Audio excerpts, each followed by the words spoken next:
एक बार चेक कर लो भाई लोग।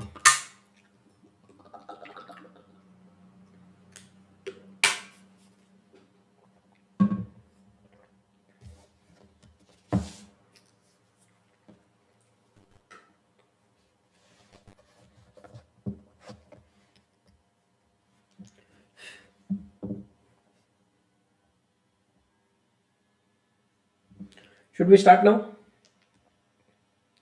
Right? Good evening. Should we start now? चलो आ जाओ। पायल आ गई है, समीरा आ गई है, फटाफट आ जाओ भाई, फटाफट आ जाओ।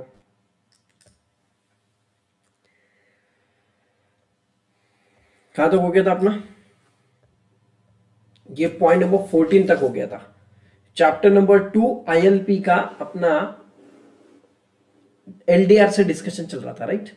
तो हमने क्या क्या कंप्लीट कर लिया था सर? हमने ये फर्स्ट पेज कंप्लीट कर लिया था, देन सेकंड पेज IBC का इंट्रोडक्शन वाला सेट हो गया था, नेक्स्ट की ऑब्जेक्टिव ऑफ IBC हो गया था, then silent features of IBC हमने स्टार्ट किया था, जिसके हमने 14 पॉइंट तक कंप्लीट कर लिए थे, राइट? करेक्ट है, 14 पॉइंट तक कंप्लीट हो गए थे। Now we are starting from 15 point, right? Is it working fine? कोई प्रॉब्लम नहीं?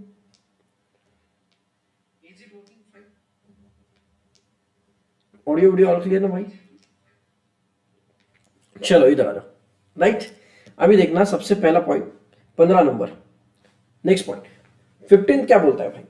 This code provide for creation of IB fund, insolvency and bankruptcy fund, ठीक है? Section 224 of the code provide that the following amount shall be credited to the fund, ठीक है? ये fund में क्या क्या आने वाला है, ठीक है? The grants made by central government for the fund. मेरी बात समझो, सेंट्रल गवर्नमेंट ने इनको हेल्प बोल के कुछ फंड दिया रहेगा। दूसरी चीज, the amount deposited by person as contribution to the fund. Next, the amount received in the fund from any other source and the interest on any other income received और out of the investment made from the fund. मतलब क्या? Fund के पास में जमा हो गए 10 करोड़, 10 करोड़ में से उन्होंने 8 करोड़ का FD कर दिया एग्जांपल, तो FD से तो ब्याज आएगा कि नहीं आएगा, ठीक है? तो वो इंटरेस्ट क्या हुआ? Income from other sources, simple, ठीक है? आप जब कैपिटल गेन ये आपका टैक्सेशन में पढ़ते थे CS एग्जीक्यूटिव पे, there are 5 heads of income, तो उसमें से ये अदर सोर्स में जाएगा, ठीक है? अदर सोर्स का ही होगा ना, इंटरेस्ट और any other income which is accrued because of the investment done from the fund, वो वाला कंसेप्ट आ रहा है इधर, ठीक है? ये हो गया, नॉर्मल चीज है। नेक्स्ट, जनरली ये फंड क्या है? देखो क्या लिखा है, further that a person who has contributed any amount to the fund in the event of proceeding initiated in respect of such person under the code before and AA make an application to such AA for withdrawal of fund not exceeding the amount contributed by it. मतलब उसने पहले 10,000 रुपए donate किए थे example, तो up to 10,000 is allowed. Then for making payment to workman protecting the asset of such person, मतलब क्या? मैंने ही कंट्रीब्यूट किया था पहले, समझो 4 साल पहले, और आज मेरे ही अगेंस्ट में समझो IBC के अंडर CIRP प्रोसेस, CIRP का एप्लीकेशन आ चुका है। Now in this case I have to pay, but I have already paid 10,000 rupee as donation to this as a contribution to this fund 4 years back। तो जो मेरा payment देना है, तो government क्या बोलता है कि वो 10,000 रुपए जो तुमने 4 साल पहले दिए थे, that will be utilize, that will be considered as we have paid. तो वो पैसा फंड के थ्रू उनको चल जाएगा, वर्कमैन को, या फिर जो भी वाटरफॉल अप्रोच में जो भी यूज होने वाला है, समझ रहे हो? Right, correct. अभी आगे देखना, meeting the incidental cost during the proceeding or such other purposes as may be prescribed. Next point, this code specifies stringent penalty for certain offenses, ठीक है? yes, वो तो है। कौन से? as concealing property in case of CIRP corporate. मतलब क्या sir? आपके पास में 10 एसेट्स थे, आपके बैलेंस शीट में 10 एसेट थे, ठीक है? अगर रिवाइवल प्लान, रिजोल्यूशन प्लान आपका सक्सेसफुल नहीं हुआ, तो ऑब्वियसली आप एसेट बेच के पैसे सेट ऑफ करने वाले हो, एसेट बेच के जो पैसे आएगा उससे आप लाइबिलिटी सेट ऑफ करने वाले हो। बट वो टाइम पे मालूम पड़ा कि ये मैनेजमेंट ने खुद की एसेट छुपाई, कंसीलमेंट ऑफ इनकम, जैसे आपने टैक्स में सुना था, ये वो ही पार्ट है कंसीलमेंट का। वैसे जैसे आप इनकम टैक्स में आपकी इनकम थी 100 रुपी, ठीक है? आपने बताई 80 rupee for the taxation part, आपने 20 रुपी कंसीलमेंट ऑफ इनकम किया, राइट? उसके under 271(1)(c) 271 subsection 1 sub clause C, उसके अंदर आपको 100% वाला पेनल्टी है, मैक्सिमम अप टू 300%, वो सब कुछ है ना आपको इनकम टैक्स में कुछ पढ़ा रहेगा आपने सीएस एग्जीक्यूटिव का, कुछ अगर याद आ रहा है तो ठीक है। इन द सेम वे जैसा वहां पे कंसीलमेंट है, वो ही पार्ट यहाँ पे कंसीलमेंट है कि आपने कुछ एसेट छुपाई, ठीक है। मतलब क्या होगा, उसके वजह से आपके क्रेडिटर्स को पैसा कम मिलेगा बिकॉज ऑफ योर डिफॉल्ट, ठीक है। तो ऐसा कुछ आपने किया तो in that case also there is a huge penalty, plus imprisonment in such case may extend up to 5 years or a fine up to 1 crore और बहुत ही stringent provision है भाई, बहुत ही stringent, ठीक है। तो ये मार्क करके रख दो, ठीक है। ये पॉइंट नंबर 16 मार्क करके रखो, ये इधर साइड में लिख देते हैं अपन, ठीक है। पॉइंट 16 याद आ रहा है क्या? सरफाइसी का हमने कैसे शॉर्ट नोट्स बनाए थे एलडीआर, पॉइंट वाइज बाजू बाजू में ऐसे बना देंगे। पॉइंट 16 इसका एलडीआर बना के रखो, ठीक है। पेनल्टी एंड अपना क्या है उसका इम्प्रिजनमेंट, दो चीजें हैं। किसके वजह से है ये सर? पेनल्टी लगने वाली है, इम्प्रिजनमेंट है, और बोथ तीनों पार्ट आ सकते हैं। किसके वजह से ये? कंसीलमेंट। डन। अभी पेनल्टी कितना? 1 करोड़। इम्प्रिजनमेंट यहां पे लिख दो up to 5 year, up to को यही साइन यूज करेंगे आप, अप टू, ठीक है। और बोथ। डन। यहां पे बीच में लिख देता हूं मैं और यहां पे बोथ को कर देते हैं टिक, राइट। तो ये तीनों में से कुछ भी हो सकता है भाई आपके साथ। Done. If you do the concealment of assets, right. Clear हो गया ये पार्ट? एकदम ऐसे शॉर्ट नोट्स बना के रख देने के अपने एलडीआर। अच्छा, अपना स्टिक नोट्स आता है, वो चिट्ठी चिपकाने वाली चीज है, ठीक है। ऐसे छोटे मोटे चार्ट्स अपने 1 डे बिफोर एग्जामिनेशन आप पढ़ रहे हो, या फिर आपके एग्जाम में बुक आपने ओपन करके रखी है, बट कभी कभी प्रॉब्लम क्या होता है, पहले दिमाग हो रहता है टेंशन में, ठीक है, क्योंकि टाइम के बंदे और आदमी फटाफट भागता है, वो टाइम पे कुछ मिलता नहीं है। तो ये टाइम पे ना अपना शॉर्ट नोट्स, स्टिकी नोट्स आते हैं अपने चिपकाने वाले, चिट्ठी वाले, वो लगा के रख देने का। अभी देखो ये एलडीआर मैंने कॉम्पैक्ट बनाने के चक्कर में हमने तो शॉर्ट नोट पॉइंट्स में लिख के रख दिया, बट वो पॉइंट इंपॉर्टेंट है और एकदम से हाईलाइट भी होना चाहिए, तो ऐसा बाजू में इधर चिट्ठी चिपका देने की अपनी, ऐसा छोटा सा चार्ट बना के, मतलब इसके रिलेवेंट रहा 2 मिनट में सामने एकदम क्लियर होगा, बंदा लिख के आ जाएगा, कोई टेंशन नहीं है, समझे। ये छोटी छोटी चीजें फॉलो करो, ठीक है। आगे बढ़ते हैं। 16 नंबर, पूरा स्मार्ट वर्क करके जाएंगे भाई, पूरा स्मार्ट वर्क। गधा हमारी बहुत हो गई, अभी बहुत कर लिया आज तक, अभी कोई सिर्फ स्मार्ट वर्क, MCS भी, ILP भी। Done. The code specifies stringent penalty. Done. 17 point. In case of cross-border insolvency, the central government may enter into bilateral agreement, क्योंकि वो कंट्री के साथ में तो अपना एग्रीमेंट चाहिए ना, अपने कंट्री का, ठीक है, and reciprocal agreement with other countries to enforce provision of that. ये हम डिटेल पढ़ने वाले क्रॉस बॉर्डर में। नहीं तो सर आप वहां पे प्रोसीडिंग एक्शन कर ही नहीं सकते वो कंट्री में जाके, आपको कुछ तो भी अथॉरिटी चाहिए ना। और फिर आप जाके, जैसे आपका इंडिया का बैंक जाके विजय माल्या को लेट से यूके से पकड़ता है, तो वहां का लोकल पुलिस बोलेगा तुम कौन, कहां से लेके जा रहे हैं, तुम्हारे पास क्या अथॉरिटी है। That time our Indian police will give this copy of this agreement, they will give the details of the crime which he has committed in India, फिर बाद में उसको उठा के लेके जाएंगे, कुछ तो लगेगा ना भाई साहब। तो ये सब कुछ आपकी कंट्री ने वो कंट्री के साथ में बायलैटरल एग्रीमेंट रहेगा, तो ही जाके आप प्रोसीडिंग कर सकते हो उसके अगेंस्ट में। देन उसके बाद में क्या क्या है, the code repeal the presidential towns insolvency and the provisional insolvency act, ये तो उड़ा दिया इसको, ठीक है। रिपील मतलब पूरा उड़ा देना, जैसे अभी मोदी जी ने वो 3 लॉ एग्रीकल्चर के लिए लाए थे, उनको उन्होंने क्या किया, विड्रॉ कर दिया, मतलब कैंसिल कर दिया, तो रिपील हुआ, यही वर्ड यूज हुआ था। देखो टेक्निकल वर्ड्स पे ध्यान दो, whenever there is specific question related to this point you should use technical word as much as possible, ठीक है।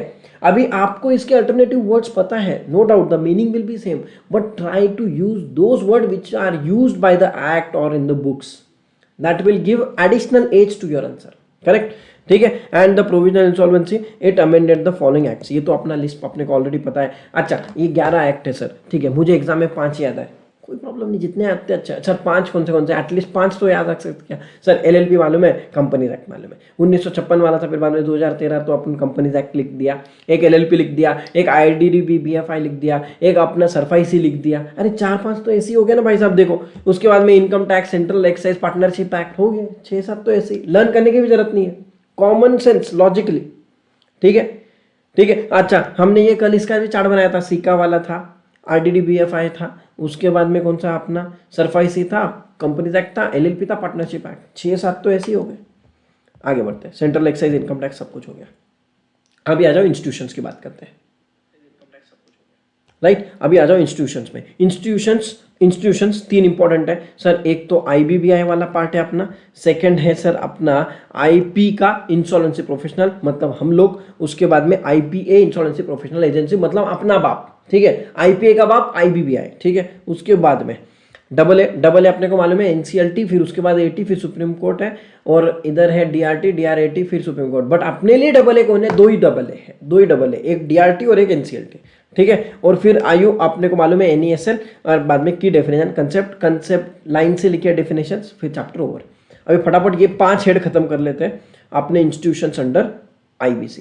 ठीक है, सब लोग साथ में हो, मजा आ रहा है भाई, रिवाइज हो रहा है, सारी चीज आपने जो पढ़ी वो रिकॉल भी हो रहा है, प्लस ILP भी कवर हो रहा है। डन, आ जाओ। पहली चीज क्या बोला? IBBI क्या है सर? सर कोड में ही बोल दिया था, मतलब ये जो कमेटी बनी थी, जब सारे सबके एडवाइजरी आए थे, तो ये जब एक्ट बन रहा था तभी उसमें एक प्रोविजन डाल दी कि इसका कोई तो हमें एक गवर्निंग बॉडी बनाना पड़ेगा।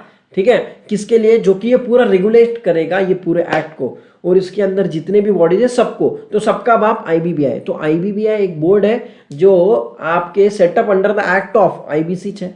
ठीक है, setup under the act of parliament हुआ। ठीक है, अभी देखना इसके पार्ट क्या क्या है। Unique regulator, yes it's a part of regulator. सबसे पहली चीज ये वर्ड आना चाहिए, whenever you are writing any answer related to IBBI, mark this word, that introduction में लिख देना IBBI इज एन रेगुलेटर। ठीक है, ठीक है, ये टेक्निकल वर्ड हो गया। बाद में इसके रिलेवेंट कोई भी क्वेश्चन रहने दो, IBBI रिलेवेंट क्वेश्चन आ गया ना, पहला line should be this, introduction of IBBI।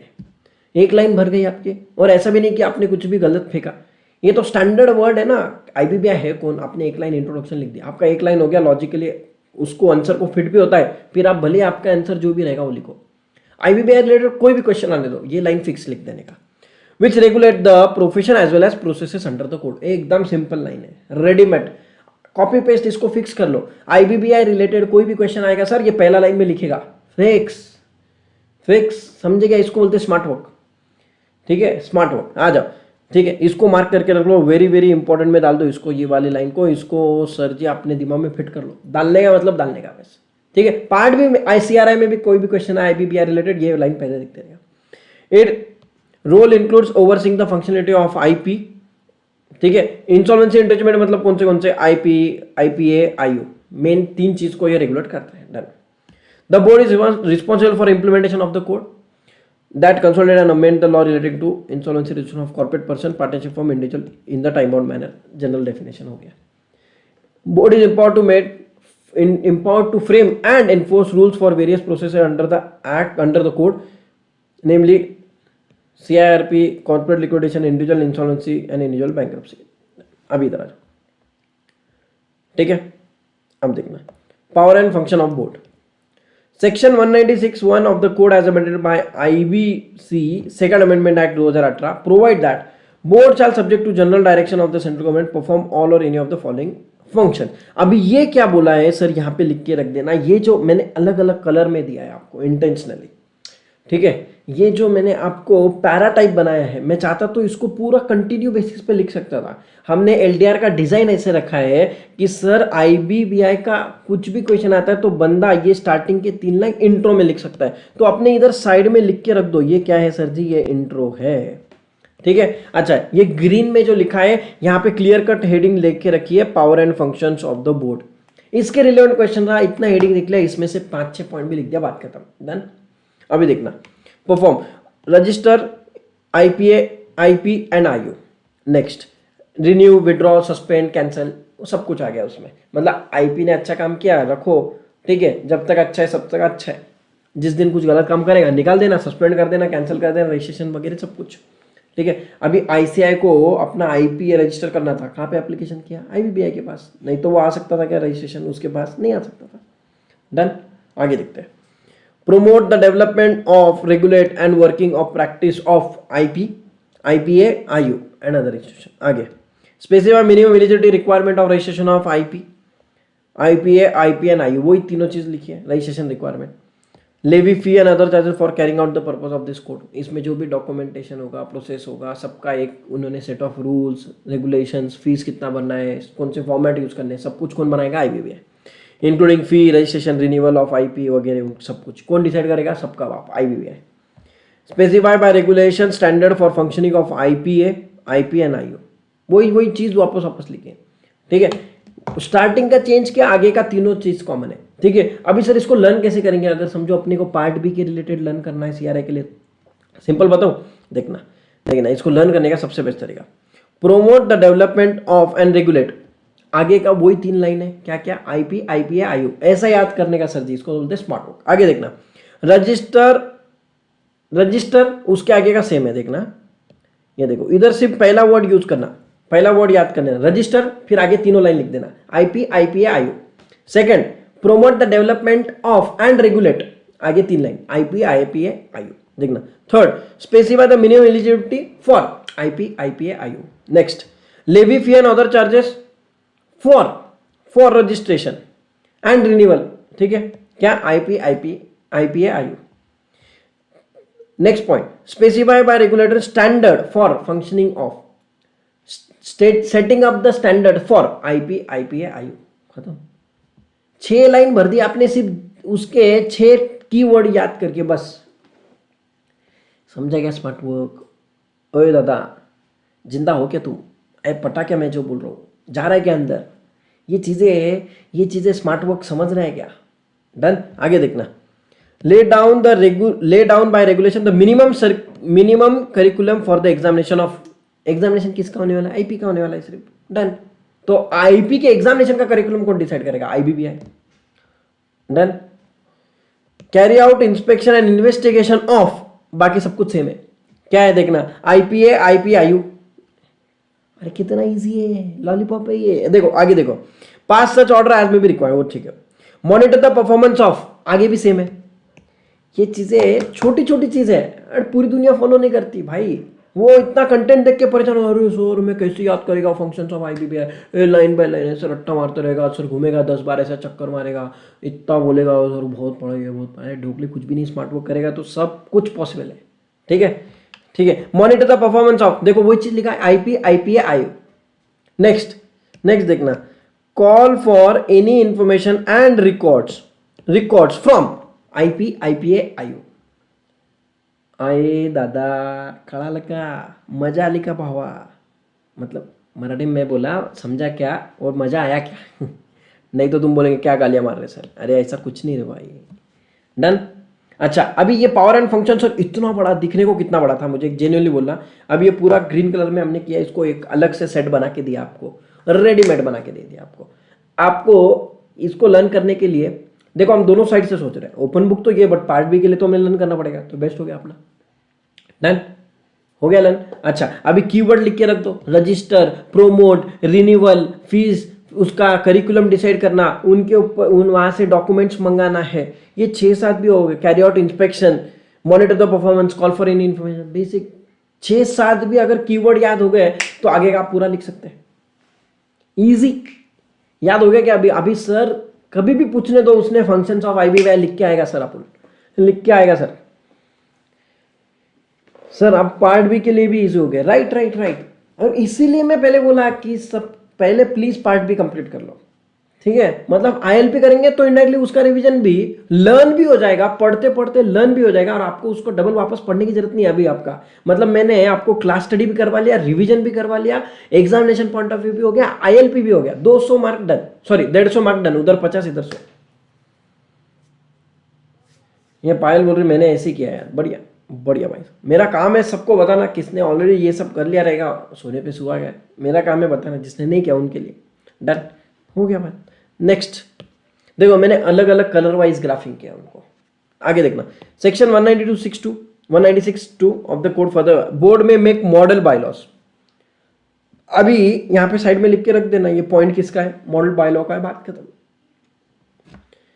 ठीक है, विच में be adopted by IPA. IPA के मॉडल बायलॉ कौन बनाएगा, आईपीपीआई। ठीक है, अभी उसमें क्या क्या है, minimum standards of professional, standard for professional ethical conduct, requirement of enrolment of person, manner of granting membership, setting up governing board, information required to be submitted, specific class of person to whom services shall be provided। अच्छा ठीक है, grounds on which penalties may be levied। ये keywords हो गए, बाकी का नहीं भी लिखा तो भी डन, मतलब उत्तर तो आप आगे का खुद ही लिख सकते हैं। डन, मतलब क्या क्या है, आईपीए का मॉडल बायलॉ। मॉडल बायलॉ मतलब कैसे, आपने सुना रहेगा, AOA, MOA, ROC, application, company formation के टाइम पे क्या होता है सर, आर्टिकल्स ऑफ एसोसिएशन के भी मॉडल दिए हुए हैं, you can directly adopt that. वैसे ही आईपीए के जो बायलॉज रहेंगे, बायलॉज मतलब कैरेक्टर ऑफ द ऑर्गेनाइजेशन, उसमें सब कुछ माँ बाप लिखा उसका, ऐसे करेंगे ऐसे नहीं करोगे, तो ऐसा बना के रख दिया आईबीबीआई ने, किसके लिए, आईपीए के लिए। उसमें क्या क्या रहेगा सर जी, प्रोफेशनल्स कौन से स्टैंडर्ड फॉलो करेंगे, प्रोफेशनल्स को एनरोलमेंट का प्रोसेस क्या रहेगा, उनका एजुकेशन क्या रहेगा, ठीक है, करिकुलम क्या है, वो सारा चीज, इन्फॉर्मेशन क्या क्या सबमिट करनी पड़ेंगी at the time of enrolment, ठीक है, specific class of person to whom services shall be provided, और grounds on which penalty may be levied. Penalty अभी इतना याद आया आपको, पेनल्टी में भी लेविड, समझ गया। पेनल्टी किसको लगाने वाले, आईपी को लगाने वाले। कौन लगाने वाला, आईपी है। अच्छा, वो लगाने के लिए कौन से तो ग्राउंड चाहिए कि सर आपने ये काम गलत किया, वो गलत किया, एथिकली आपने फॉलो नहीं किया, जो भी है वो सब किस में लिखेंगे, मॉडल बायलॉज में। बात खत्म, डन हो गया अपना। अच्छा, इसके आगे कहीं चाहिए, GHI, ठीक है, fair and transparent mechanism for redressal of grievances.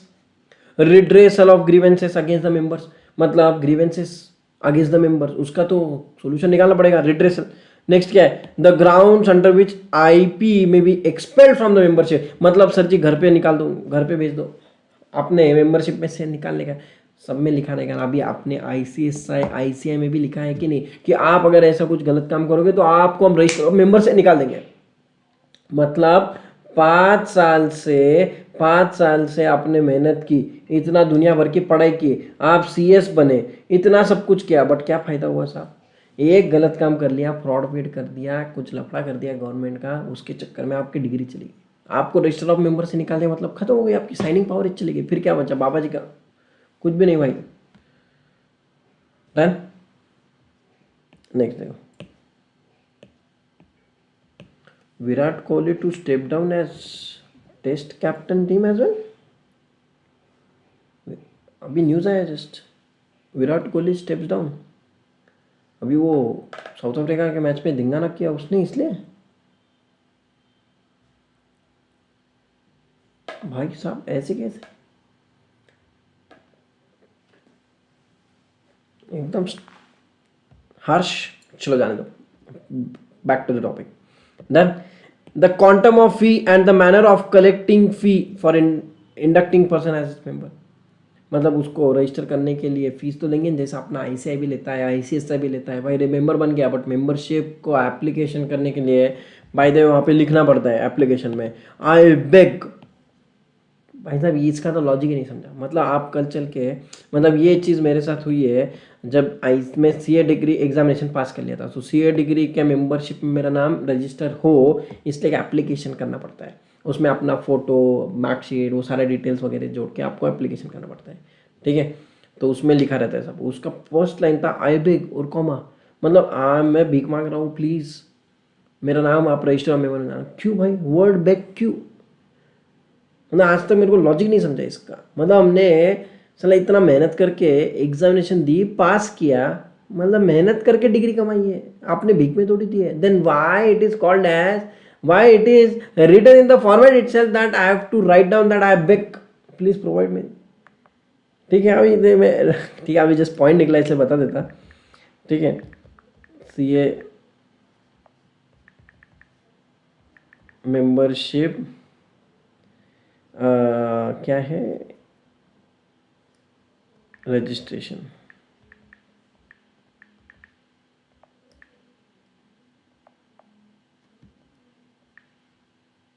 रहेगा, मैं आपको बताता हूँ, देखो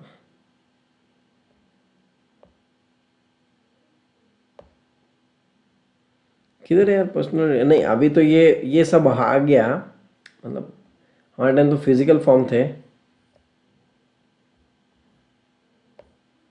फिजिकल फॉर्म थे ये। अभी तो क्या है, एसएसपी बोल के एक नया आ चुका है जिसमें आप सॉफ्ट सॉफ्ट कॉपी में होता है। अभी क्या बोलने का अभी, मैं आपको बताता हूँ ये है क्या, रुक जाओ, ऐसा लग रहा है मेरे को यही है। नहीं नहीं नहीं नहीं, अरे क्या बोलूँ यार, उस दिन इतना बुरा लगा, मतलब क्या है यार ये।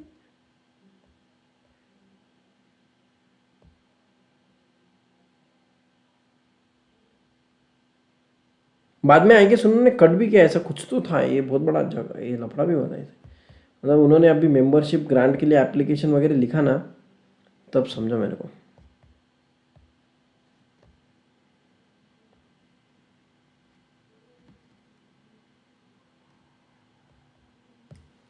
ये ना, मैं एक काम करते हैं, वो ही लिखते हैं, पक्का मिल जाएगा। आई बेक ICICA मेंबर।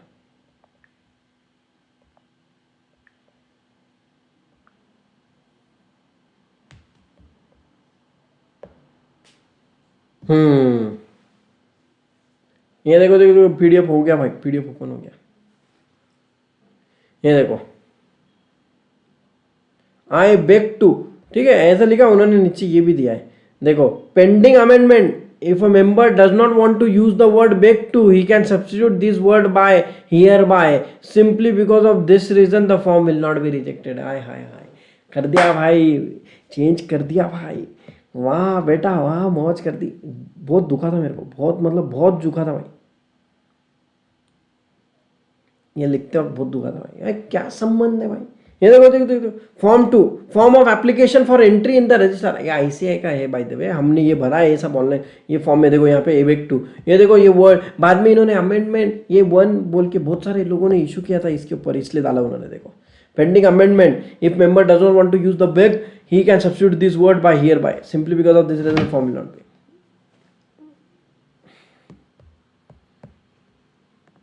भाई साहब सही में फीस भी दो और बेक भी करो, क्या एरर नहीं है सही में, अभी मालूम नहीं। ICSI का तो मालूम नहीं, मैंने मतलब ICSI का I just give the examination, CS professional की एग्जाम दिया, पास हो गया, रिजल्ट अपने पास पड़ा है भाई, कोई टेंशन नहीं है, ठीक है, बस बात खत्म। हम मैंने मेंबरशिप कोई लिए नहीं अभी तक, ले लेंगे कभी और टाइम पड़ा तो, ठीक है, मन आए तो ले लेंगे। बाकी क्या है, at a time we can't hold the COP of both the institute, मतलब ICI दो अलग अलग है, मतलब I can become a member but I can take the COP of only one, मतलब you can't do the practice of both the institute simultaneously.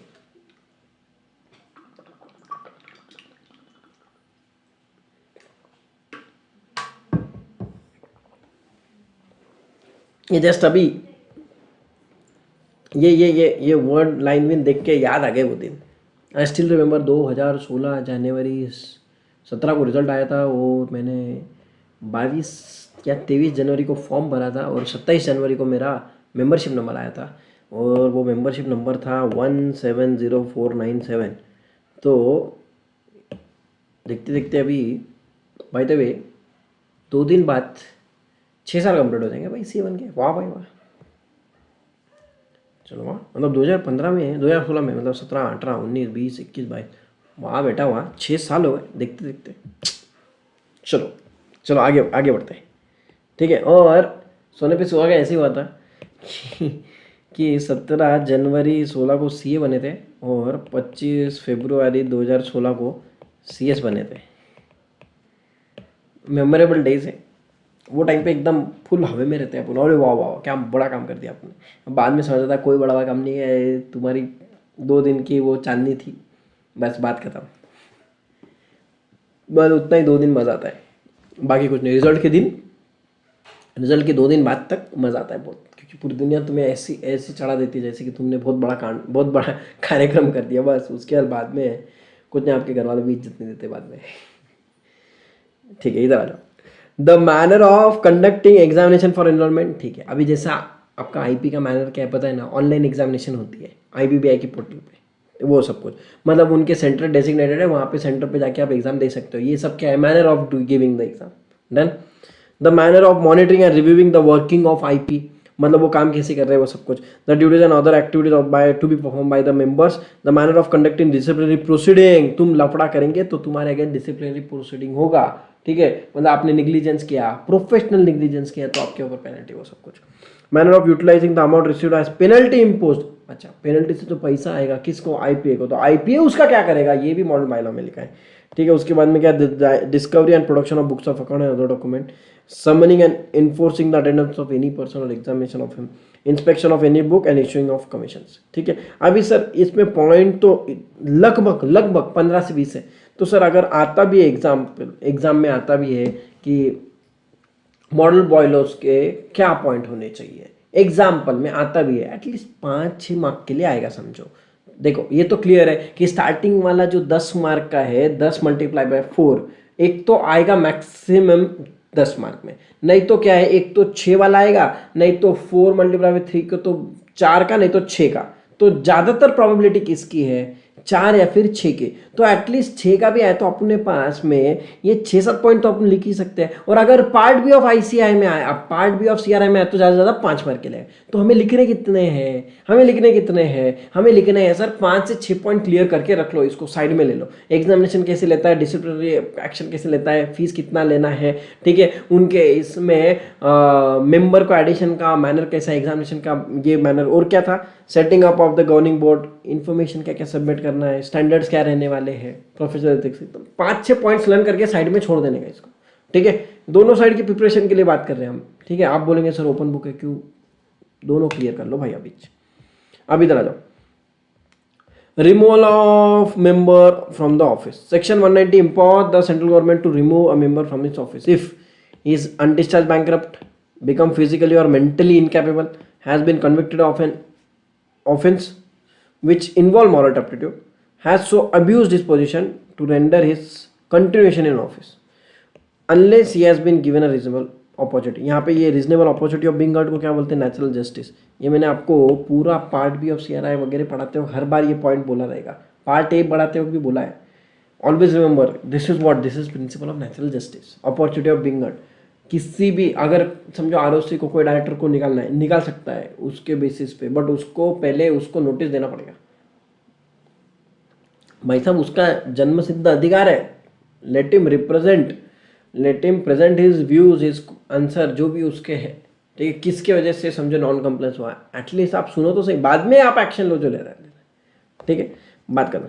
और क्या था अपना ये वाला पॉइंट, हाँ ये power and function of the board, sorry अपना एच तक ही हुआ था, ये इधर का रह गया था। I publish such information, data, research study and other information, ये किसका चल रहा है अभी अपना, ये आईबीबीआई का है। Specify regulation manner and collecting of storing of data of IU, मतलब आईपीए का देखा तो आईयू का भी तो यही रेगुलेट करने वाला है ना। Collect and maintain record relating to insurance bankruptcy cases, constitute such committee as may be needed whenever, ठीक है। Promote transparency based practice and maintain website and other, तो एकदम बेसिक चीज़ें तो बहुत ही ईजी है जो याद कर सकते हैं आप, ठीक है। आईबीबीआई का वेबसाइट है ना भाई।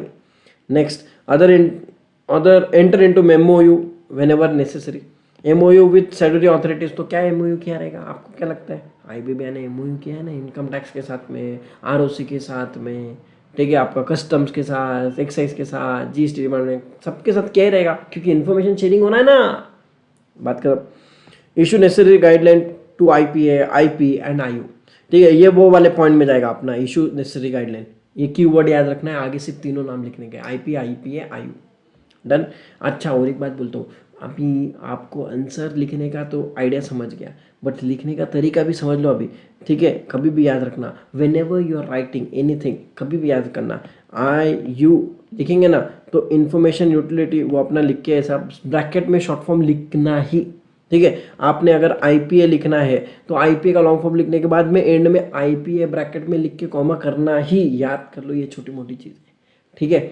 हम इधर बीकॉम जैसा आंसर भरने का ट्राई नहीं कर रहे हैं, हम यहाँ पे क्वालिटी आंसर लिखने का ट्राई कर रहे हैं। और सर जी ये टेक्निकल वर्ड से शॉर्ट फॉर्म से जो कि मोर फैमिलियर है, तो ये दिखता है ना कैची वर्ड से, ये सारी चीज़ें 2 मिनट में पढ़ने वाले को समझ आता है, हाँ इसने सही से लिखा, तीनों लिखा, हाँ डन, आगे बढ़ता है।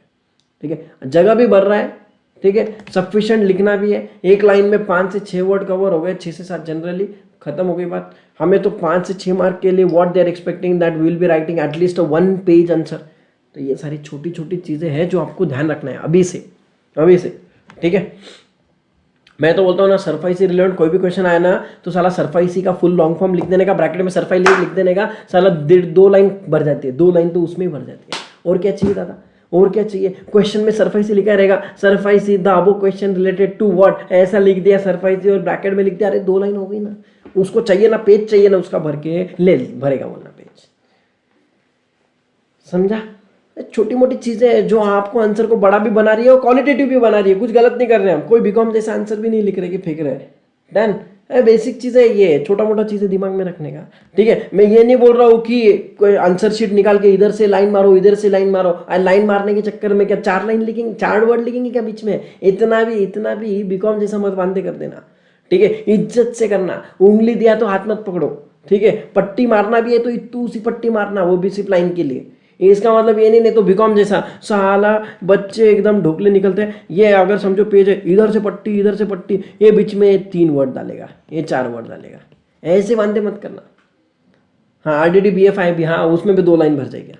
ऐसी इज्जत से अपना ये पेज है ना, तो अपना ये इधर ऑलरेडी मारा हुआ रहता है, लाइन नहीं है तो तुम मार देना। बात करना, इधर मारना भी है, जरूरत नहीं है सच। ठीक है, तुम्हारे को बहुत ही भारी दिखाना है खुद को, तो इधर इतना सा पट्टी मारना, छोटा सा। नहीं तो वो बोलेगा ये बीकॉम आया भाई, बीकॉम वाला आदमी आ गया। ऐसा कुछ मत करना। और कभी भी ट्राई करना भाई साहब, खुला प्रॉपर लिखो। मतलब उसको पेज भर के चाहिए ना, देगा मैं पेज भर के। ठीक है, इज्जत से लिखेगा, प्रॉपर पॉइंट वाइज लिखेगा भाई। ठीक है, वो ऐसे मत लिख देना, नहीं तो लव लेटर लिख रहा है चिंटी को, जिसको जो समझना है समझ ले, मार्क देना है तो दे दे, कुछ मार्क नहीं मिलेंगे। डिस्काउंट में मार्क आएंगे फिर। ठीक है, डिस्काउंट में मार्क आएंगे फिर। 70 बोलेंगे तो 50 आएंगे, 60 बोलेंगे तो 40 आएंगे, उसके नीचे जाओ मत, नहीं तो फिर दिसंबर के बाद जून आएंगे फिर। ऐसा कुछ मत कर देना। ठीक है, तो ये छोटी छोटी चीज़ें ध्यान रखो भाई। देन इधर आ जाओ, इधर आ जाओ। Specify mechanism for redressal of grievances. Sir line करने का टाइम नहीं होता है। अरे पता नहीं, बच्चे तो उधर भी लाइन मारते, मैं तो ये पेज की लाइन की बात कर रहा हूँ। अभी जिसको समझना है समझ जाओ भाई। ठीक है, अगेंस्ट IP है IU। अच्छा, ये भी हो गया। Specify mechanism for redressal of grievances. Done, ये हो गया क्लियर। तो ये भी वो टाइप का है। जो मैंने येलो मार्क किए वो टाइप के पॉइंट्स है। मतलब हेडिंग लिखने का है, आगे IP IU वो वाला है। आगे conduct periodical study, research and audit of functioning of performance of IP IU, वो सब कुछ है। Done, specify mechanism for issuing regulation including conduct of public consultation, make regulation guidelines on matter, और क्या परफॉर्मेंस अदर फंक्शन, वो छोड़ो। खत्म, ये तो एकदम बेसिक था। अभी आ जाओ IP पे। IP क्या होता है? The code provides for IP to act as a intermediary. ठीक है, ये कीवर्ड है, कभी भी याद रखना। इंसॉल्वेंसी इंटरमीडिएटरी कौन कौन है उसमें? One of the intermediary is IP। तो ठीक है, कभी भी कोई भी IP का क्वेश्चन आता है ना, use this keyword, it's a technical word. IP is an intermediary in the IRP, insolvency resolution process. Correct है सर? हमारे LDR कब तक आएंगे? अच्छा, आपके ये वाले बुक के LDR ना, एक काम करूँ क्या, एक काम करता हूँ, जाने दो आपको। अभी के लिए मैं चैप्टर वाइज भेज देता हूँ। ठीक है, मेल कर देता हूँ, कोई प्रॉब्लम नहीं, क्योंकि इसको प्रिंट होके सेट होने में तो टाइम लग जाएगा, क्योंकि अभी चैप्टर वाइज बनने। मैं इतना आपको चैप्टर वाइज भेज दूंगा। चैप्टर 1 और 2 का मैं आपको आज ही भेज दूंगा अभी, कोई प्रॉब्लम नहीं। ठीक है, जो ग्रुप 3 ILP रजिस्टर्ड है ओपन बुक वाले, उनको भेज दूंगा मैं, कोई प्रॉब्लम नहीं। डन, कोई इशू उतना भेज दूंगा। हार्ड कॉपी में मैं बाद में आपको सिर्फ वो CRI के इसके और वो अपना फंडिंग वाला वो तो बुक रेडी है, वो प्रिंट आउट वगैरह सेट करते हैं, फिर एक साथ ही भेज देता हूँ। जब तक आप सॉफ्ट कॉपी से आप प्रिंट वगैरह लेना है तो ले लो, नहीं तो सॉफ्ट कॉपी पढ़ लो, जैसे आपको सही लगे। None, IP are a class of regulated but private professional having minimum standard of professional and ethical conduct. Section 3 subsection 19 of the code defines IP as a person enrolled under section 206 and its member registered with his board. His act as a IRP और RP, ये अपने को मालूम है starting will be IRP, उसके बाद में क्या है COC रिप्लेस करेगा, COC लाएगा पिक्चर में RP को, either he can take the same IRP और न्यू RP, बात खत्म। ठीक है, स्पेसिफाइड इन पार्ट 2, पार्ट 2 मतलब कौन सा CIRP है। अक्षिमा बोल रही सर मेल पे दे दो, हम सब प्रिंट ले लेंगे, तो आपको भी नहीं भेजना पड़ेगा। हाँ ठीक है, कोई प्रॉब्लम नहीं, कोई प्रॉब्लम नहीं, मैं भेज भी दूंगा आपको, अगर चाहिए भी तो कोई प्रॉब्लम नहीं, हार्ड कॉपी भी बाद में भेज दूंगा रिक्वायर्ड रहा तो, कोई टेंशन। अभी आपका पढ़ाई जरूरी है, that is most important, convenience अपन देख लेंगे बाद में। पार्ट 2 हो गया, and as well as RP under part 3। Under part 3 मतलब समझ जाने का भाई साहब, ये पार्ट 3 की अंडर RP और पार्ट 2 में क्या बोला RP एंड IRP, तो क्लियर है, क्लियर है। तो सर CIRP में 2 कंडीशंस है, ये 2 पॉइंट्स आते हैं IRP और RP के, बट आप जब इंडिविजुअल और पार्टनरशिप फर्म की बात करते हो पार्ट 3 में, जो आपका DRT वाला पार्ट है उसमें सिर्फ RP है, उसमें IRP RP का कंसेप्ट नहीं है, समझा क्या। देखो ये लाइन पढ़ते हो, ये छोटी छोटी चीजें आपको याद आनी चाहिए और रिकॉल होना चाहिए, सर ऐसा चीज है, इसमें कंफ्यूजन नहीं होना चाहिए। ठीक है, RP is the only terminology which is use for part 3, part 3 related to individuals and partnership firm, but when you are talking about CIRP that is related to corporate which is for LLP and company, that time there is IRP and RP।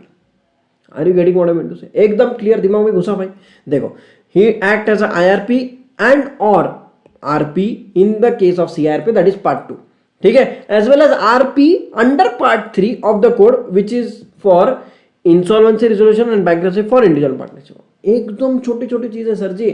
अभी इसको कैसे रट्टा मारोगे, ये 4 लाइनें, इतना ही रट्टा मारने का क्या जरूरत है, अपना लॉजिकली क्लियर है ना भाई। अगर तुम्हें कंसेप्ट पता है तो मुझे एक बात बोलो, अगर आपको बोला IPA के बारे में इंट्रोडक्शन, डिफाइन, ठीक है ठीक है, डिफाइन IPA या फिर right short note on IPA example, ऐसा फ्लैट क्वेश्चन आ गया, अरे फिर तो तूफान कुछ भी लिख सकते हैं, कुछ भी मतलब राम की सीता नहीं रे, प्रॉपर टू द पॉइंट की बात कर रहा हूँ, फिर तो तुम इतना एकदम इजी है। तो he can be acting as IRP और RP for part 2 that is for corporate, and he can be acting as RP for part 3 for individuals and bankruptcy, झाले, एकदम इजी, डन। ठीक है, enrolment and registration of IP, इनका registration क्या है, simple है, पता है, अभी हमने जैसे IPA पढ़ा है, तो सर ये एप्लीकेशन करेंगे IPA को, फिर वो रजिस्ट्रेशन कर पाएंगे। इसके लिए स्पेसिफाइड एग्जामिनेशन है वो देना पड़ेगा, उसमें लिखा है आपका कितना मिनिमम क्राइटेरिया एग्जामिनेशन का, एक्सपीरियंस का, वो सब कुछ। If you are done with all the qualification then you are eligible to get added as a member, correct है, then only you can accept the appointments of this type of under IBC। देखो वही चीज लिखा है, section 206 lays down that no person shall render the services as IP under without being enrolled as member. तो मतलब ये घुमा फिरा कि इतना ही बोलना है कि सर आप एक तो मेंबर बनो, नहीं तो आप नहीं कर सकते, मेंबर बनने के लिए आपको सिंपल है एग्जामिनेशन देना पड़ेगा।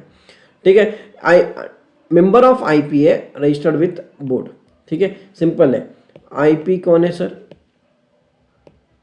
मेंबर ऑफ IPA, IPA क्या है, रजिस्टर्ड विथ IBBA, समझा, ये लिंक वाइज है,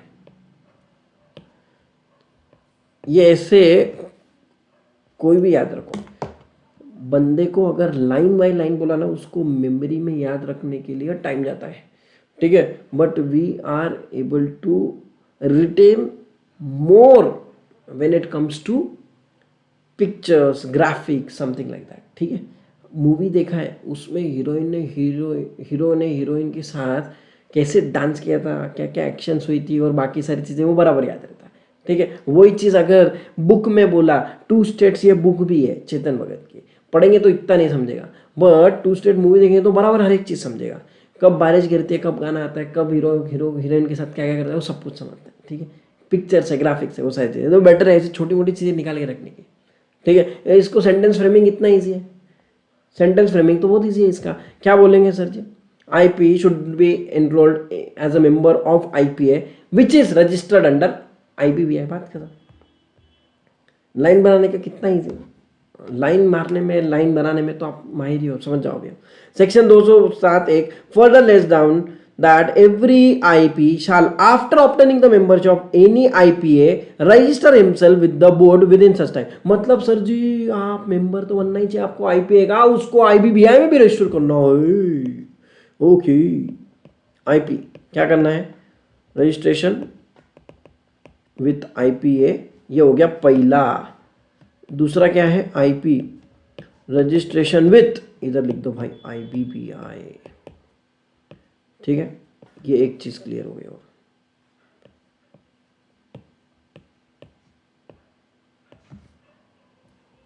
आगे देखते हैं. पेमेंट ऑफ सच में administrative import to IBBI. The category of professional और person possessing such qualification experience in the field of finance, law, management, insolvency, they can act as, वो तो बेसिक चीज़ है. ठीक है, इसमें क्या पॉइंट था सर इंपॉर्टेंट वाला, एक था आपका कैटेगरीज में क्या क्वालिफिकेशन है, एक्सपीरियंस. उसके बाद में क्या है, IBBI हैज फ्रेम्ड, देखो IBBI has framed IBBI IP regulation 2016 to regulate the working of IP are amended from time to time. ये छोड़ दो, इतना ही है. इसमें बेसिक चीज़ क्या थी, मेजर चीज़ एनरोलमेंट और रजिस्ट्रेशन प्रोसेस में, कि सर आपको एग्जामिनेशन देना है, आपको IPA के अंडर रजिस्टर होना है, IPA के होने के बाद में आपको IBBI के अंडर रजिस्ट्रेशन होना है. बात करते हैं, आगे बढ़ते हैं. Functions and obligation of IP. भाई साहब क्या क्या है फंक्शन, उसको क्या क्या काम करना चाहिए, क्या जरूरी है, ऑब्लिगेशन क्या है उसमें. सिंपल है सर, देखो क्या क्या लगा, ये बहुत इंपॉर्टेंट है, हर चैप्टर का लिंकेज है इसके साथ, प्लीज ध्यान से देखना. 208 सेक्शन क्या बोलता है, where any insolvency resolution is happening और फ्रेश स्टार्ट लिक्विडेशन और बैंकरप्सी. तो देखो तीनों चीज, इंसॉल्वेंसी रेजोल्यूशन मतलब कौन सा, ये पार्ट 2 पार्ट 3 की बात कर रहा है. ठीक है सर, सॉरी इंसॉल्वेंसी रेजोल्यूशन मतलब पार्ट 2 की बात कर रहा है, फ्रेश स्टार्ट लिक्विडेशन और बैंकरप्सी प्रोसेस ये पार्ट 3 की बात कर रहा है. Whenever there is a need under part 2 और part 3, it shall be the functions of IP to take such action as necessary in the following matters. कौन से sir, FSP, individuals insolvency resolution process under chapter 3. देखो chapters पे ध्यान रखो, part पे ध्यान रखो भाई साहब, बहुत इंपॉर्टेंट है ये. अरे मैं एक बात बोलूँ क्या, और एक पूरी बात बोलता हूँ. ठीक है, इसके रिलेवेंट का कोई भी क्वेश्चन आए ना, कोई भी स्टूडेंट इतना तो लर्न नहीं करके जाता है कि सर उसको पार्ट भी याद है, चैप्टर भी याद है. हम दिमाग में पहले ही फिट कर लेने का, IBC divided into 5 parts, 5 parts में से प्रिलिमिनरी पहला है, दूसरा अपना CIRP का है, तीसरा अपना इंडिविजुअल्स और पार्टनरशिप फर्म का है, फोर्थ अपना IPA वगैरह, फिफ्थ अपना मिसलेनियस है. तो सर जी जब भी CIRP रिलेटेड कोई भी क्वेश्चन आए ना, उधर डाल देना CIRP is dealt under part 2 of IBC. सामने वाला शौक, भाई साहब ये तो पार्ट के नंबर भी याद करके आया, बहुत ऊपर आदमी दिख रहा भाई. स्टार्टिंग के 2-3 लाइन में ऐसा इंप्रेशन बोलता, भाई साहब मेरी बेटी भी है, दे दूं क्या, इतना उसको ऐसा इंप्रेशन करना. मतलब शादी के लिए बात कर रहा हूँ मैं, इतना कॉन्फिडेंस आना चाहिए सामने वाले को. ठीक है भाई साहब, बहुत ही पहुंची हुई आत्मा है, महान आत्मा महात्मा एग्जाम लिख रहा है भाई, ऐसा लगना चाहिए उसको. अभी देखो इंडिविजुअल्स कोई भी क्वेश्चन आए, लिख डालेगा पार्ट 3. ये देखो कॉर्पोरेट CIRP बोल दिया, देखो पार्ट 2. दिमाग लगाने का नहीं, पार्ट 2 पार्ट 3 दो चीजें याद कर लो, किधर भी चिपका देने का पार्ट 2 पार्ट 3. ये देखो इंडिविजुअल्स का बात बोला, पार्ट 3 चिपका दिया, लिक्विडेशन ऑफ कॉर्पोरेट डेटर बोल दिया, पार्ट 2 चिपका दिया, डन, इजी. ये छोटी छोटी चीज है जो आपके आंसर को वेटेज देती है, इसको बोलते हैं स्मार्ट वर्क. ये पूरी दुनिया को पता है, पढ़ा सबने रहेगा, कोई लिख के नहीं आता है. सर आपने रिकॉर्डेड में भी इतना बोला, अब तो याद हो गया, चलो बढ़िया. चलो बढ़िया. Section 208 mandate that every IP shall abide by the following code of conduct. क्या क्या कोड ऑफ कंडक्ट है भाई, to take reasonable care and क्या है, डिलीजेंस, ड्यू डिलीजेंस करना ही है. काम करने के पहले ढूक लो, किधर भी साइन करने के पहले 10 बार पढ़ो फिर साइन करो, ऐसा वो पहले ही बोल रहा है, गलती मत कर देना. ठीक है, to comply with all requirement and terms and condition, to allow insolvency professional agency to inspect is record. मतलब तेरा माँ बाप कौन है, IP का IP है, तो IPA ने बोला चल किताब ला, बता तेरे वर्किंग पेपर, तूने क्या बेसिस पे ये रिपोर्ट दी, क्या बेसिस पे तूने ये डिसीजन लिया, क्या बेसिस पे तुमने ये काम किया, तो that time you will be able to show produce all your records. ठीक है, so IPA has the right to inspect the records of IP. Then आगे देखना, to submit a copy of records of every proceeding, every proceeding before the AA. ठीक है, to the board as well as to IPA which he is a member. ध्यान से देखना क्या लिखा है, of which is a member. क्यों sir, ढोकले IPA तो 3 है ना, तो जिसका वो मेंबर रहेगा उसको देना पड़ेगा ना. ढोकला मेंबर है ICI का, और देगा ICSI को, चलेगा क्या बाबा, नहीं चलेगा ना. To perform is function in such a manner and subject to such condition as बात करते आगे देखते हैं आईपीए का क्या चल रहा है अभी आईपीए बोलता है next 320 of the code define that IPA IP खत्म हो गया अपना आईबीबीआई खत्म हो गया अभी लास्ट आईपी चल रहा है अपना आईपीए चल रहा है ठीक है आगे देखते हैं IP as any person registered with the board under section 201 IPA क्या बोल रहा है IPA are designated to regulate IP ये तो एकदम इजी चीज है तो आईपीए रिलेटेड कोई भी क्वेश्चन रहा तो ये कॉपी पेस्ट ये लाइन लिख सकते हैं आप IP are designated to regulate IP बात खत्म then these agencies enroll IP provide pre-registration educational course to its enroll members अच्छा क्या क्या बोल दिया भाई इसने क्या है these agencies enroll IP plus provide pre-registration education course pre-registration मतलब ढोकले तू मेंबर बनने के पहले तुझे कौन सी एग्जाम दे के पास होना है उसका भी एजुकेशन हम देंगे ताकि तू इधर पढ़ इधर डॉक्यूमेंट्स है हमारे पास इधर बुक्स है सब हम देंगे तुझे प्लीज पढ़ एंड फिर इधर आ तो ये भी काम किसका आईपीए का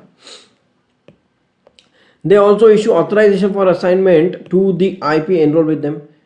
Authorization for assignment. ठीक है in exercise of power confirmed by IBBI. Following regulation. ठीक ये हो गया. Install IBBI model bylaws and governing board regulation and IBBI regulation 2016. और क्या है इसमें important? हाँ ठीक है. No person shall carry on his business as IP unless he enroll himself as IP under IBA. वही बेसिक चीज़ है क्या क्या बोला है तुझे सर्टिफिकेट और रजिस्ट्रेशन मिलेगा issued by on behalf of the board जैसा अपना सीओपी सीओएम मिलता है ना अपने को जब तुम सीएस बन जाओगे तब आपको भी मिलेगा सीओपी मिलेगा सीओएम मिलेगा आपके इंस्टीट्यूट का मिलेगा then that is what that is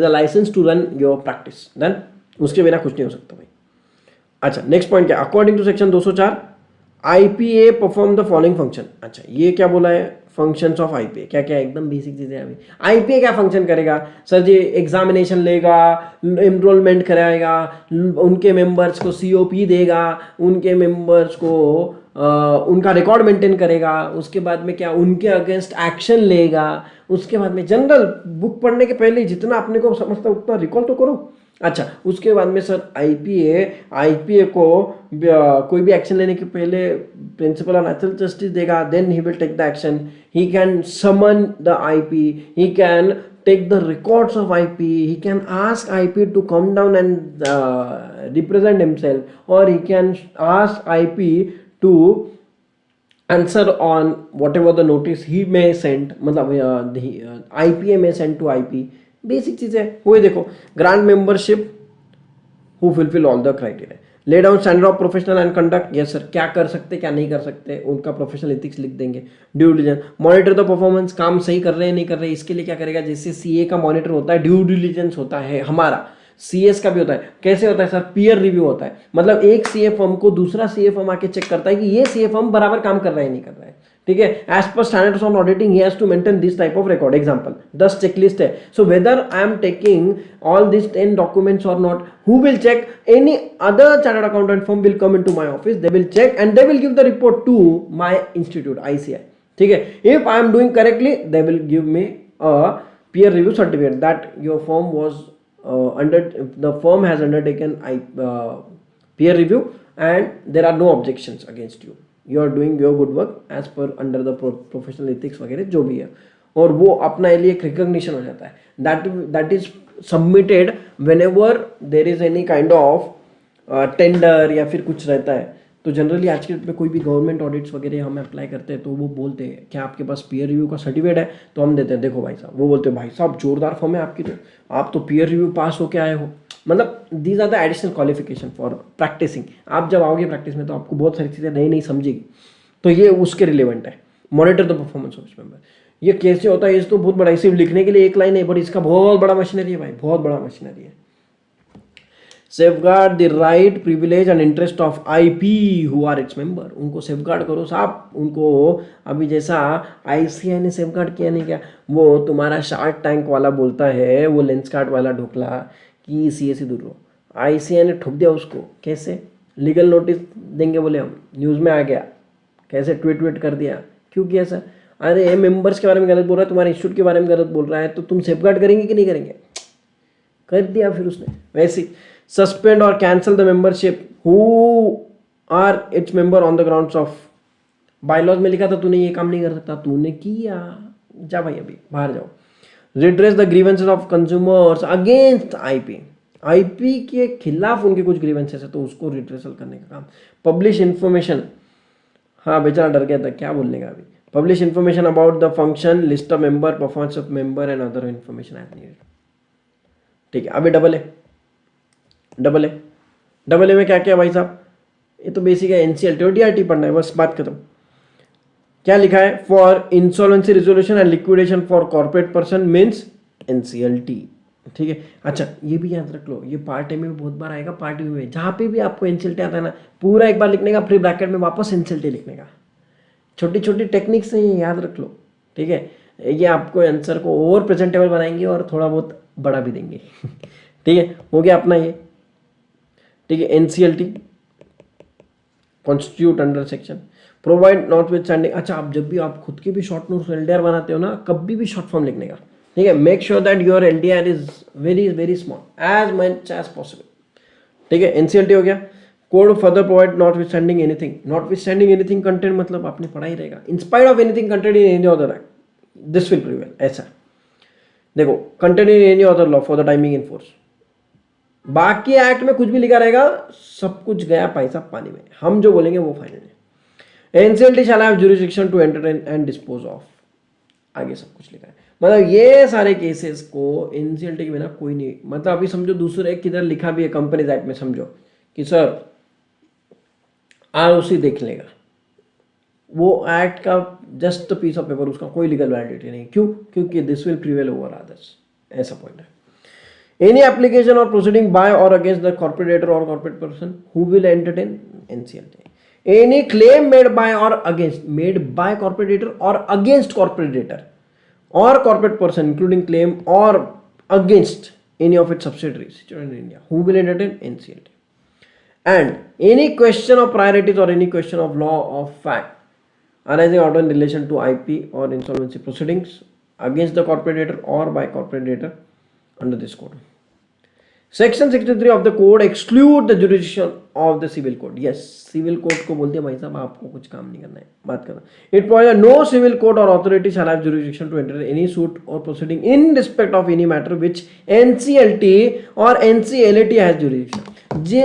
जो मैटर पे NCLT या फिर NCLAT का jurisdiction है, वो मैटर कोई भी सिविल कोर्ट एक्सेप्ट ही नहीं कर सकता। मतलब आपका क्या बोलना है सर, मैं चले गया समझो पुणे डिस्ट्रिक्ट कोर्ट में, या फिर मैं चले गया सर जी आपके हाई कोर्ट में, मुंबई हाई कोर्ट, तो सर क्या होगा? कुछ नहीं, वहां पे आपने जैसी एप्लीकेशन दी वो रिजेक्ट कर देगा, वो बोलेगा हमारा जुरिडिक्शन इच नहीं है। अभी जैसे वो मूवीज में नहीं बताते क्या कि सर यहाँ पे डेथ हो गई है, एग्जाम्पल, ठीक है, रास्ते पे कोई आदमी जा रहा था, उसको कोई बॉडी मिल गया, वो क्या बोलता है सर पुलिस स्टेशन को कॉल किया, उसने पुलिस स्टेशन को लगाया दूसरे एरिया के, वो बोलता है नहीं नहीं नहीं नहीं ये आपका एरिया ना, वो उसके जुरिडिक्शन में आता है, आप वो पुलिस स्टेशन में जाके कंप्लेंट डाल दो। होता कि नहीं होता? इन द सेम वे एनसीएलटी और एटी का जुरिडिक्शन है, हम केस नहीं ले सकते आपका, प्लीज आप आपका एप्लीकेशन लेके जाओ। This is how it happens. ठीक है, अच्छा, similarly in case of individual partnership form this code provide that AA will be for individual partnership form will be DRT। ठीक है, एंड वो क्या है, as constituted under RDDBFI।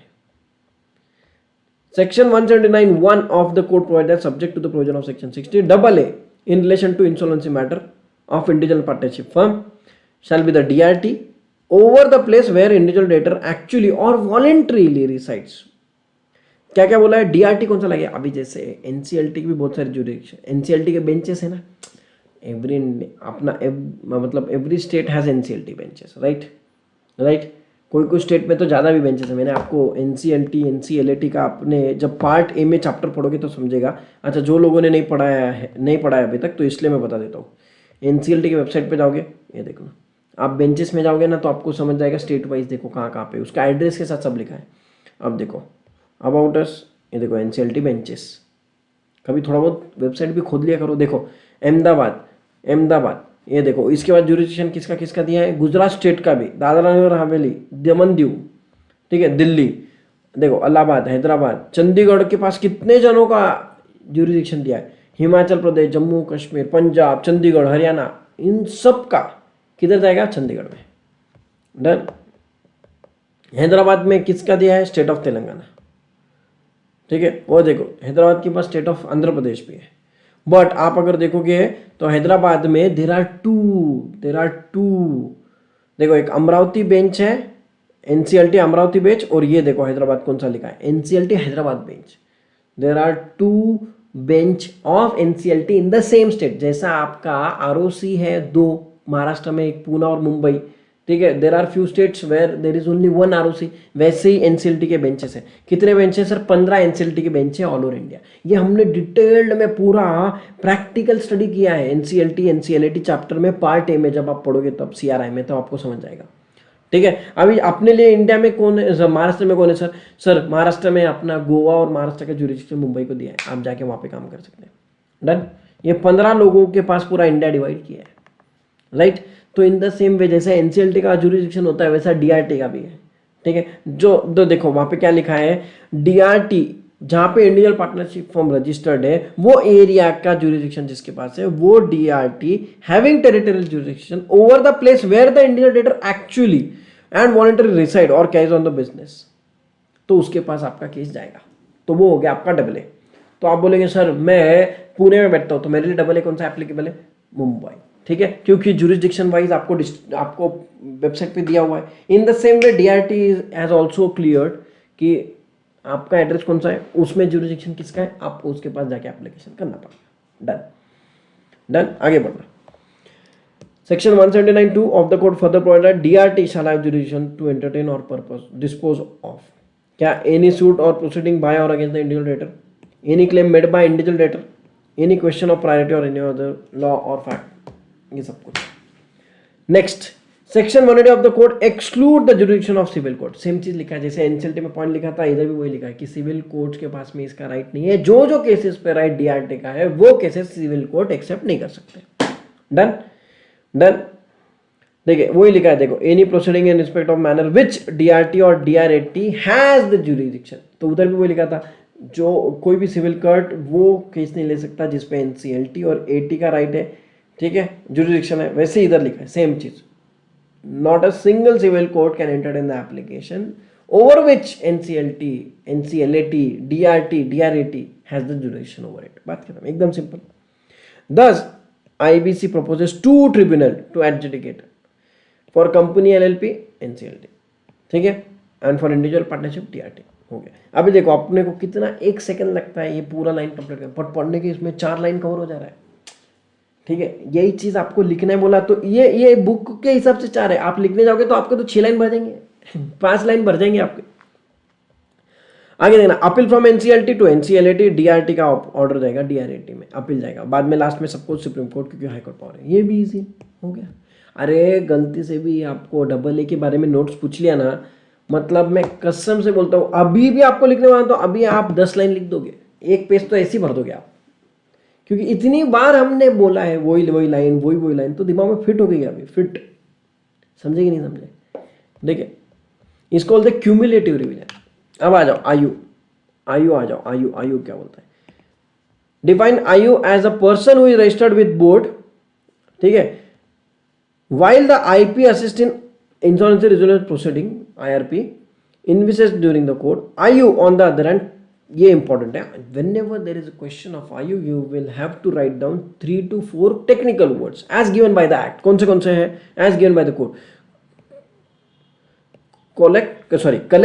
collect, authenticate and disseminate financial information, ये technical words है, it will give the boost to your answer। ठीक है, these are the most technical words, collect, collate, disseminate, authenticate।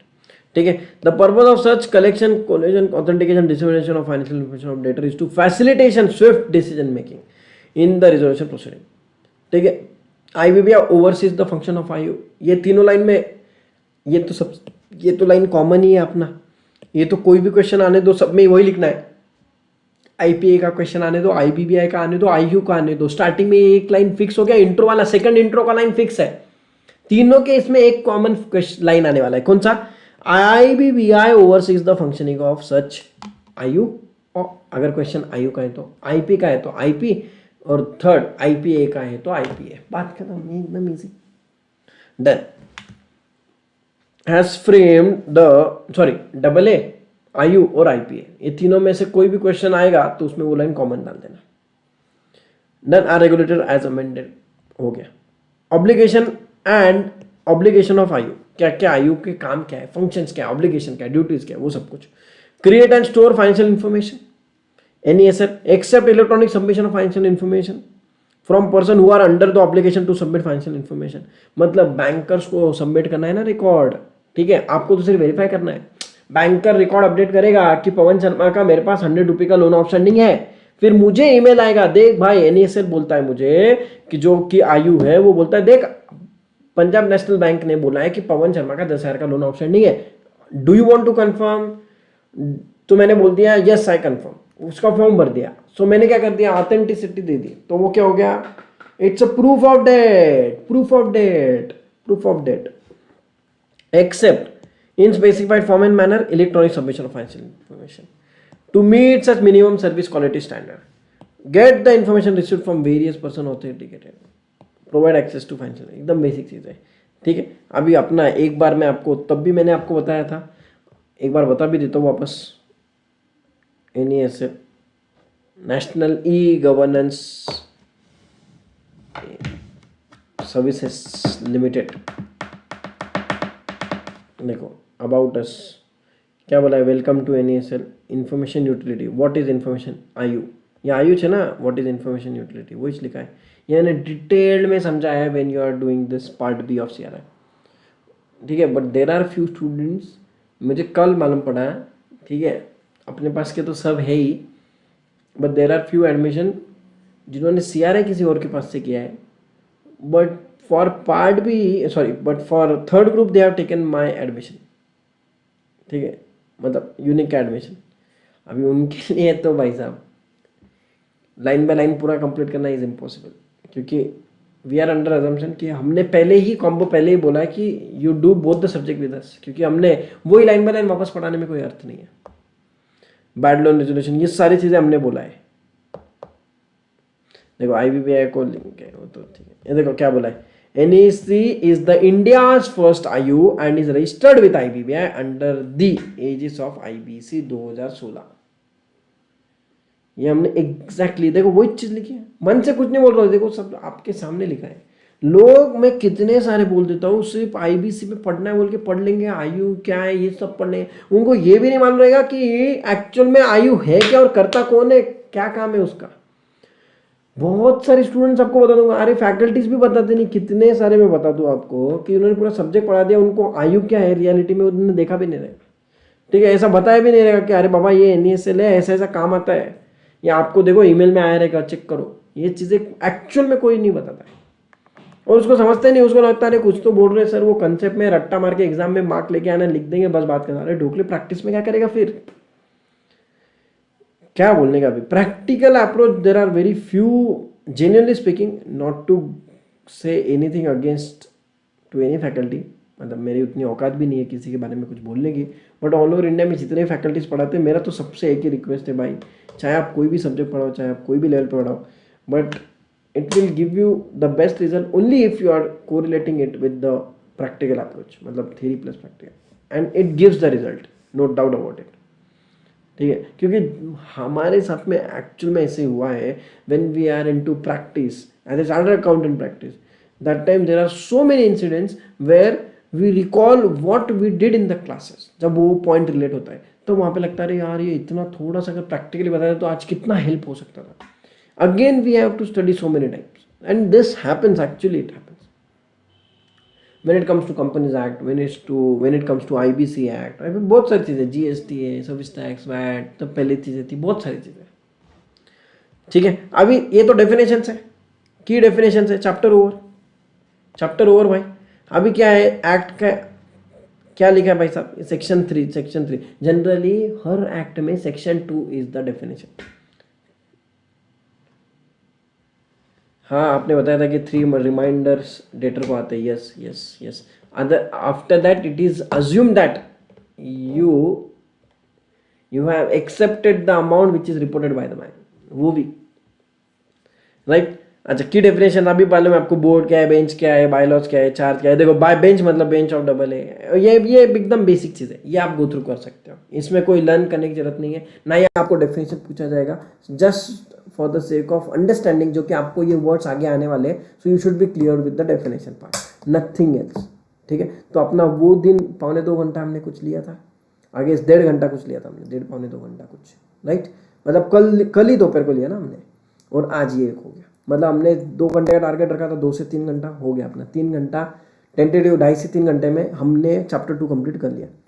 ये अभी सारे डेफिनेशन है। अभी person means what, ठीक है। अब आपको मैंने बोला था कि पर्सन में एचयूएफ कवर होता है क्या, आईबीसी में कवर होता है क्या, देखो आ गया आंसर, एचयूएफ इज कवर्ड।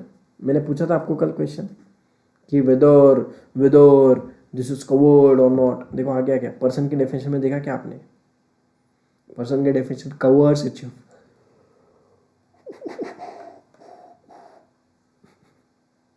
पूरा रिवीजन भी हो रहा है प्लस आईएलपी भी हो रहा है, और क्या चाहिए भाई।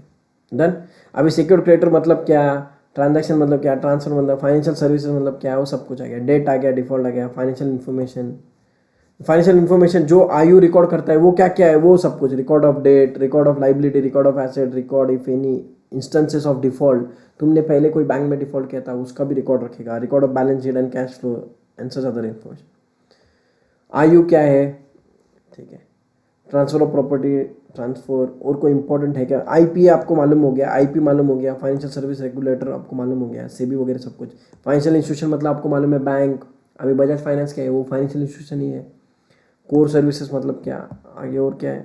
क्लेम मालूम है आपको, कॉर्पोरेट पर्सन मालूम है, कॉर्पोरेट डेटर मतलब मालूम है, कॉर्पोरेट डेटर मतलब कौन, जिसके अगेंस्ट में प्रोसीडिंग आ रही, मतलब जिसको पैसा देना बाकी है, जिसने पैसा देना बाकी है। क्रेडिटर मतलब कौन, आपका bank, financial institution, operational creditor, वो सब कुछ, they are covered under creditor.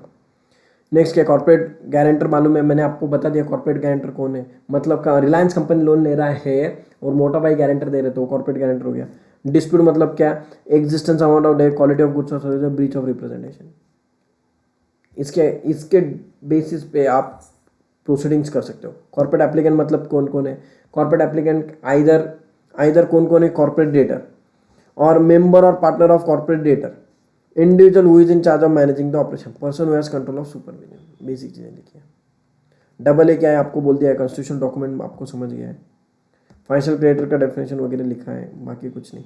Initiation date आपको मालूम है, date on which financial creditor, corporate applicant और operational creditor as the case में भी मेक्स एन एप्लीकेशन। ये क्यों पकड़ा है हमने, क्योंकि उस दिन से, जिस दिन आपका एक्सेप्ट हो जाता है, उस दिन से आपका 330 का डेज का कैलकुलेशन स्टार्ट हो जाएगा। याद है ना वो सारी चीज़ें। Insolvency process period means the period of 180 days beginning from insolvency commencement date, यही है आपका इंसॉल्वेंसी कमेंसमेंट डेट। ये छोटे छोटे डेफिनेशन इंपॉर्टेंट है भाई। क्या है, the date on admission of an application, हमने पढ़ा ये डिटेल में, जिस दिन एडमिट होगा एप्लीकेशन उस दिन से आपका लिमिट स्टार्ट हो जाएगा, टाइमर, तो 180 वाला timer. Then insolvency resolution process cost क्या क्या है, मैंने आपको बोला है। इंटरिम फाइनेंस है, देखो मैंने आपको कल ही बताया था कि सर पहले ही बैंक को डुबा दिया है तो भी एडिशनल पैसा मांग रहा है, तो क्या हो गया, interim finance. Cost incurred in raising such finance, fees payable, RP की फीस वगैरह वो सब कुछ आ गया उसमें, ऑक्शंस के खर्चा वगैरह सब कुछ, पेपर नोटिस वगैरह सब। पर्सनल एंटर, रिलेटेड पार्टी का डेफिनेशन तो भाई साहब बहुत ही तूफान है, बहुत बड़ा है। ये हमने इसमें देखा था, ये एक चैप्टर में भी था आपके, राइट। इसमें पूरा के पूरा लर्न करने को जाना नहीं, ठीक है। इसके रिलेवेंट क्वेश्चन आएगा नहीं, इसे समझ के चलो। आया तो भी हमें 4-5 मेजर पॉइंट हम आराम से लिख सकते हैं। Director of the company related party, ठीक है। हमारे डायरेक्टर का कोई पार्टनरशिप फर्म है दूसरा, तो वो रिलेटेड पार्टी हो गया, ठीक है। हमारे डायरेक्टर के रिलेटिव्स मतलब उसकी स्पाउस, उसका बेटा, उसका भाई बहन, वो जो भी, वो भी आएगा। 4-5 मेजर पॉइंट याद करके चल जाओ। गलती से अगर पार्ट भी ऑफ सीआर में पूछ लिया तो की बात है, but 99% zero chances. Done. Liquidation commencement date on which proceeding of liquidation commence, liquidation cost, interim finance, liquidator, operational creditor मतलब कौन कौन है, operational debt is own, basic चीज लिखा है, बात कर रहा हूँ। Related party in relation to an individual मतलब कौन, और ये था आपका in relation to corporate debtor मतलब कौन, ये कंपनी या फिर एलएलपी की बात कर रहे हैं। ये किसकी बात कर रहा है? ये आपके इंडिविजुअल्स की बात कर रहे हैं। बात खत्म। कुछ मेजर तो है नहीं, आप आराम से देख सकते हो इसमें। Done, chapter over. अभी यही लिखा है, आरपी मतलब कौन, फर्म मतलब क्या, मतलब पार्टनरशिप फर्म, और क्या है? ये वही लिखा है, फर्म में भी body of individual who are registered under I international Indian partnership act. बस बात करो,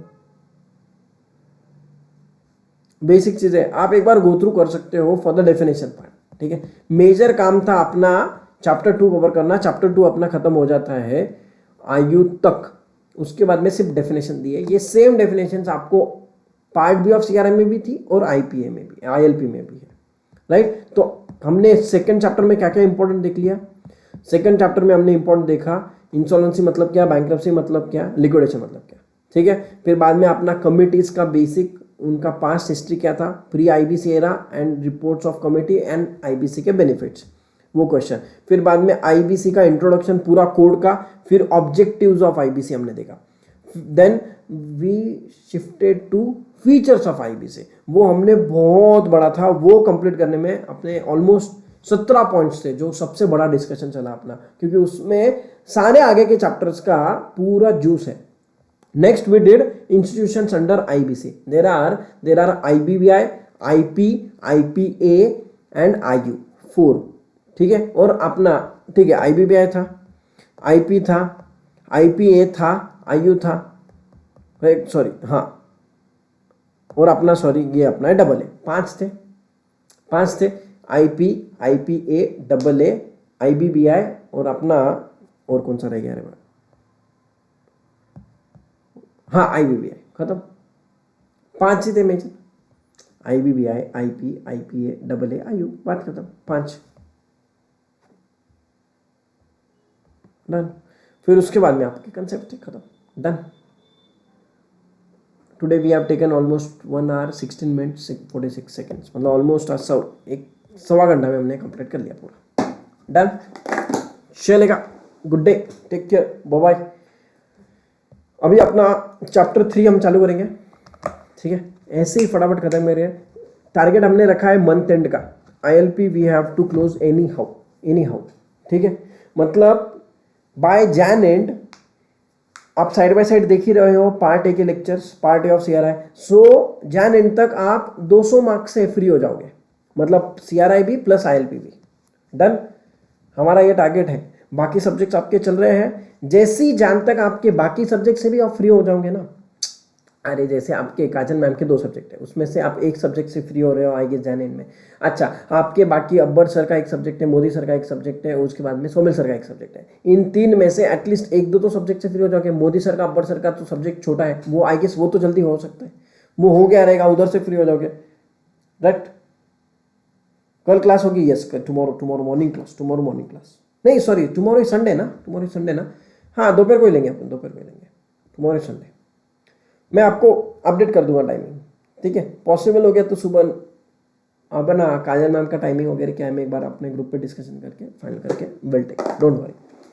done, tomorrow also will take the class. अभी there is no going back, फटाफट वी विल कंप्लीट, करेक्ट है। आपका भी लोड कंप्लीट हो जाएगा, ठीक है, और अपना रिकॉर्डिंग हो जाएगा, जिसको बाद में देखना है वो देख सकता है, कोई प्रॉब्लम नहीं। डन।